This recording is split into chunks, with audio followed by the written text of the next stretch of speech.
ইসরায়েলের হামলায় পুরো তছনছ হয়ে গেছে ইরান।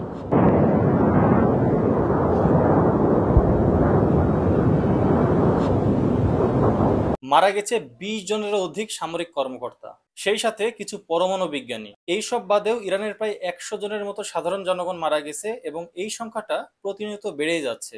এখন প্রশ্ন হচ্ছে, ইসরায়েল এবং ইরানের দূরত্বটা এত বিশাল হওয়া সত্ত্বেও কিভাবে ১০০টারও বেশি বিমান নিয়ে ইরানের ভেতরে ঢুকে ইরানে অ্যাটাক করলো ইসরায়েল? কিভাবে এতগুলো মুসলিম দেশের আকাশ সীমা ব্যবহার করে তারা ইরানের উপরে হামলা করলো? এর উত্তরটা হচ্ছে ইসরায়েলের গোয়েন্দা সংস্থা মোসাদ। এখন অনেকে হয়তো আমাকে প্রশ্ন করবেন, মোসাদ আসলে কি? মোসাদ হচ্ছে ইসরায়েলের গোয়েন্দা সংস্থা। ইন্ডিয়া যেমন র আছে, আমেরিকার যেমন সিআইএ আছে, ঠিক তেমনি ইসরায়েলের আছে মোসাদ। ইরানে বিমান হামলা চালানোর আগে মোসাদের একটি টিম ইরানে অবস্থান করছিল এবং সবকিছু পর্যবেক্ষণ করছিল।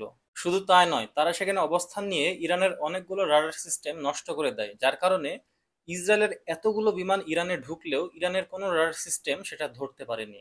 জাস্ট চিন্তা করে দেখেন মোসাদ কতটা ভয়ঙ্কর। ইসরায়েলের এই হামলার প্রতিবাদে পাল্টা হামলা চালিয়েছে ইরান। ইসরায়েলের প্রায় ১৫০টা জায়গায় তারা মিসাইল হামলা চালিয়েছে এবং সেটা এখনো অব্যাহত আছে। ইরান এই অপারেশনের নাম দিয়েছে টু প্রমিস 3।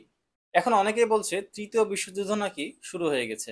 সত্যি বলতে আসলেই শুরু হয়ে গেছে, কারণ আপনি একটু লক্ষ্য করে দেখেন, বিশ্বের সব জায়গাতে প্রায় অস্থিতিশীল অবস্থা। রাশিয়া ইউক্রেন, ইসরায়েল ফিলিস্তিন, ভারত পাকিস্তান, ছোট পরিসরে হোক আর বড় পরিসর, সব জায়গায় কিন্তু ছোটখাটো যুদ্ধ চলছেই। এখন শুধু দেখার অপেক্ষা এই যুদ্ধের আসলে শেষটা কোথায়।